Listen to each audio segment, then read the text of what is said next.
kwenye msiba mmoja, na mimi wakati huo ndo nimefiwa, wazazi wote wamekwenda. Nikaenda kwenye msiba pale, wale ndugu walikuwa wamefiwa na baba yao, wakalia. Mimi niko mgeni kidogo pale, nikaona wanavolia. Kasema, watu vipi, mbona mnalia hivi? Mama yao kaenda, nikaokota, mama njoo kaa hapa.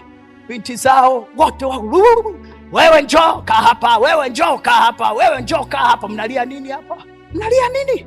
Mnalia ili iweje sasa? Mnalia mpaka ili iweje? Mnaye Kristo. Baba ameondoka, lakini mnaye nani? Kristo Yesu. Kuwa ngangari, au sio? Hebu nyamazeni basi, tuendelee na ibada.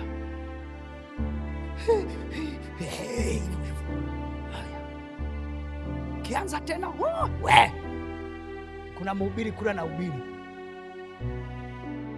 Tunamaliza ibada, amepoa, wameanza kucheka, amani inaendelea, tunaagana vizuri, haleluya, tunakumbatiana. Kasema, Bwana nashukuru kwa kunileta hapa kwenye msiba leo. Nielewa watu hivi, mnaelewa ninachozungumza? Kuna vita za kiroho ambazo hazihitaji yani ujifanye kama nakufa sasa, hapa ndo kila kitu kimeisha, pressure zinaanza kupanda, sijui nini, mambo yanaharibika nyumbani huku, kama vile sijui nini, nyuki zinatembea kwenye akili. Tulia, simama katika Kristo Yesu. Ni kweli kuna nyakati zinazoumiza zinakuja, lakini kinachotupa matumaini ni kile ambacho Yesu alikifanya pale msalabani.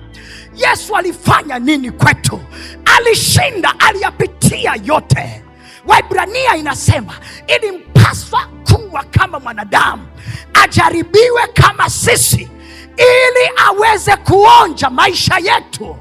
Na kwa sababu maisha yetu anayajua, huko aliko sasa mbele za Baba, anaweza kutuombea.